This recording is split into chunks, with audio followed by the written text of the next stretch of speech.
back at it. You can see I got one load of rock. Actually, we got 1.5 inches of rain, and it all held up pretty well. It's a little bit muddy here just because that was the low spot and it couldn't drain out because of the curb, but the rest of this, I mean, actually held up pretty well. I think it was a good hard rain, so I kind of beat this stuff down in there. I've got rock here, both machines, and 4 pallets of blocks because tomorrow is the last day of the year and the block place is closed tomorrow and New Year's Day, so they can't deliver my blocks until Thursday. I'm planning on working tomorrow. I'll probably take New Year's off, but I'm gonna try to get this footing dug and hopefully start laying some blocks tomorrow. So I figured I'd just get the 4 that I could today and at least have it where I can do something. But now I'm gonna unload those real quick and I'm gonna jump in the excavator and start kind of peeling. I'm gonna go ahead and do my cut on top of the hill here and pull that back because some of it's gonna fall down in here and I didn't want to get my footing dug and then do that. So we'll cut about 3 feet or so off of that, 4 or 5 feet back. Probably, I may try to stay away from that tree a little bit. We'll start it somewhere here and then maybe stop. I probably gotta peel all that back because it's a little bit close, but we'll kind of work our way around there. And then I'll throw the grading bucket on or the loader and come in here and kind of clean up on this edge. And yeah, I got some concrete stakes. I'm gonna set those at the corners of where I got the wall painted out so I don't lose that. Come down here, clean this out, and then we'll start digging our footing and getting some base rock in there. That is the plan for now. It's like 32 degrees with a wind of like 35 miles an hour, so yeah, I picked a good week. I should have been doing this last week when it was 65 and been in the machine when it's cold, but that's how it always works out. So let's get the forks on the loader and get these blocks unloaded.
doing is kind of making a cut up here.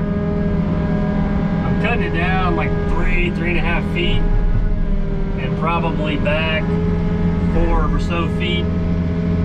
Dig this back, we'll come up 4 rows. I'll throw the geogrid down in there, I don't know, 2 or 3 feet in there.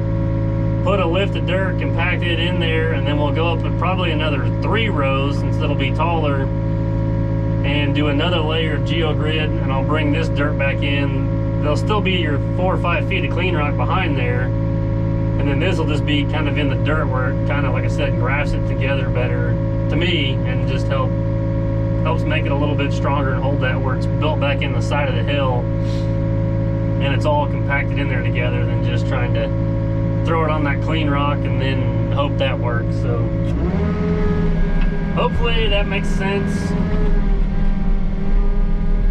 Like I said, I haven't done a ton of these where I've probably done 4 or 5, maybe 3 or 4 where I've needed the geogrid. A lot of them in the landscaping world, we would maybe build these 4 or 5 blocks high, and you do kind of like back here, you'd have a terraced wall where you have one at the bottom, then you go so many feet back, and then another one up at the top. I didn't build those walls, another guy, I guess for the builder did, but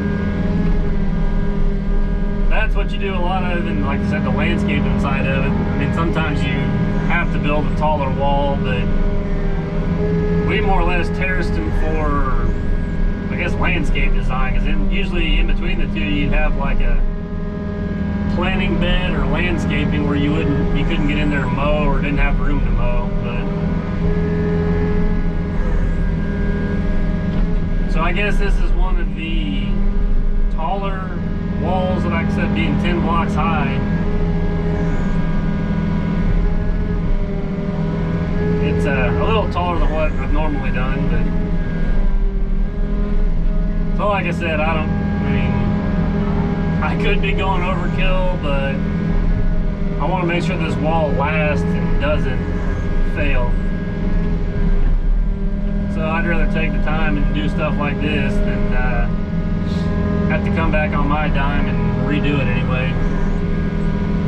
It's also going to help that it's on such a hill that a lot of the water will just shoot over the top and not sit behind there, because that's where you get into problems, is all that water blows those walls out.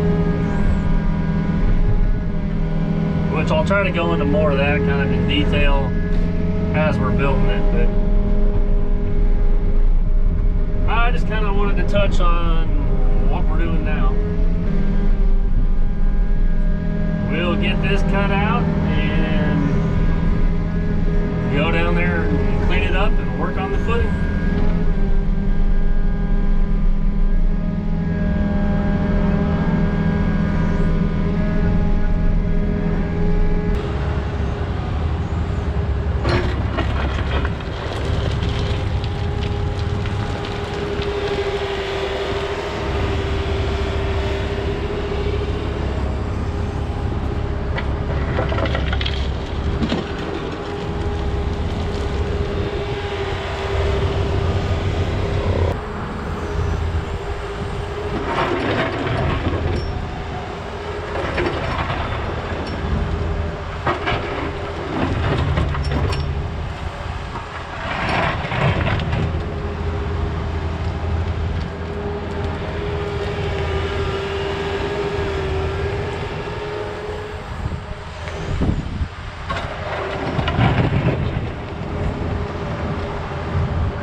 Hey guys, I just wanted to jump on here and thank everyone for a great 2019.